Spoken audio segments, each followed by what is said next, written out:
Yes, we're going to ignore the fact that I haven't uploaded in 2 years. I was going through it, okay? Anyways, you probably know about Africa either from school TV shows or from the numerous charity organizations which show the skinny little African child looking at the camera begging to be saved from starvation by your American dollars. But we're not here to talk about that. Africa as a whole is progressing much faster than one may think.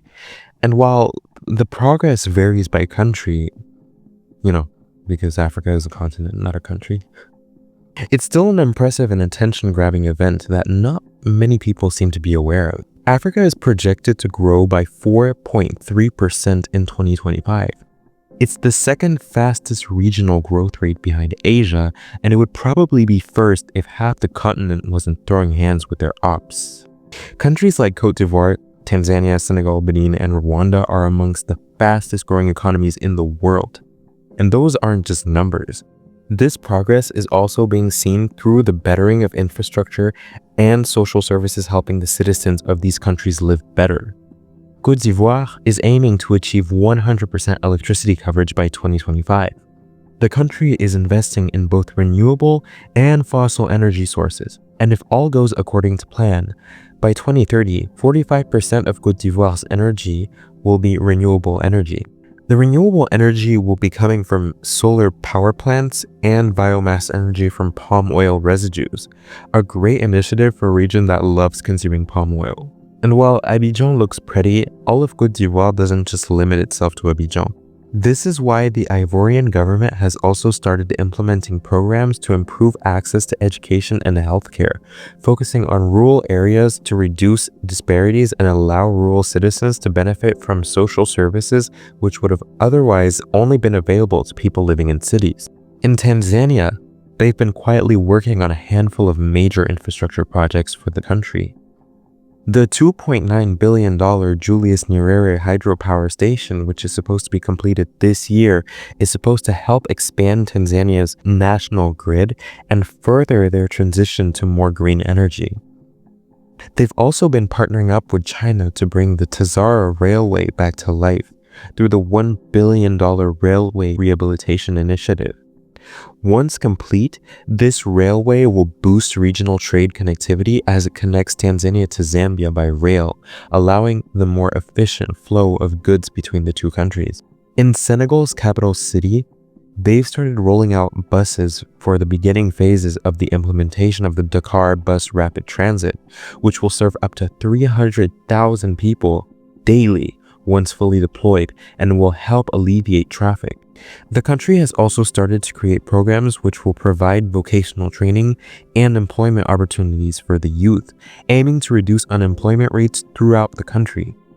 These are all very impressive projects for a region of the world often viewed in a negative light. But let's take a step back and analyze the factors that allow countries or regions as a whole to exert their influence and power in the world. For me, the main characteristics of a superpower are the following: economy, population, technology, cultural influence, and military strength. As far as the economy goes, Africa is growing fast. Like I said earlier, Africa is set to grow by 4.3% in 2025. That's already above the global average, and that's with multiple active conflicts, coups, and political instability sprinkled around. Imagine what that number would look like if every African country became nonchalant. We'd probably be looking at a figure closer to 8% for the entire continent. Now zoom in, and it gets even crazier. In 2024, Niger was the fastest growing economy in the world with 11.1% GDP growth, followed by Senegal and Ethiopia with over 8%. These are big numbers, but it's not just the numbers. The African Continental Free Trade Area is the largest free trade zone in the world by number of countries. 54 of them, covering 1.5 billion people and a collective GDP exceeding $3.4 trillion. Population and demographics. Africa isn't just growing economically, it's literally growing. By 2050, 1 in every 4 people on Earth will be African. So to all you people worried about immigration in your countries and how Africans will replace your local population soon, you're probably right. I'm looking at you, friends. Technological innovation. Africa is leapfrogging stages of development. People went straight from having no bank accounts to using mobile money. M-Pesa in Kenya processed over 80% of the country's GDP through mobile phones. Tech hubs in cities like Lagos, Nairobi, and Cape Town are producing startups that are now attracting billions in foreign investment. Not to mention massive government-backed initiatives like Smart Rwanda, aiming to digitalize everything from agriculture to healthcare. Is it Silicon Valley? Nah, but it's becoming Africa's own version, and it's happening fast. Cultural influence, aka soft power. This is interesting for me because it's something that I got to see evolve as I was growing up. Many people of African descent born within the last 30 years often recall how their cultures were seen as uncool and weird when they were kids. As we got older and started becoming teenagers and adults, there was a shift regarding the perception of African culture. A lot of it was through Afrobeats and Nigerian culture. Afrobeats is basically a global genre now. Burna Boy is headlining stadiums. Thames got an Oscar nomination, and Nollywood is churning out more films than Hollywood. And it's not just entertainment. African designers are influencing global fashion, from Paris Fashion Week to streetwear collabs.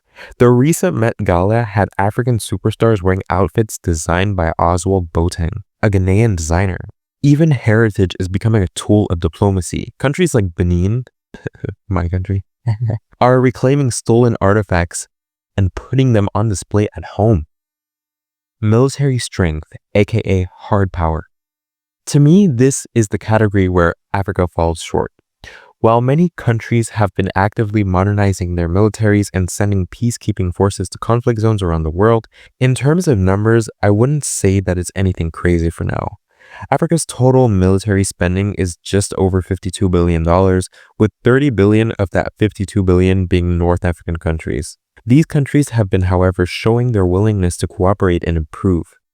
One of the multiple international military exercises on the continent is the African Lion 25, the largest US-led military exercise on the continent, involving over 10,000 troops from more than 40 nations, including 7 NATO allies.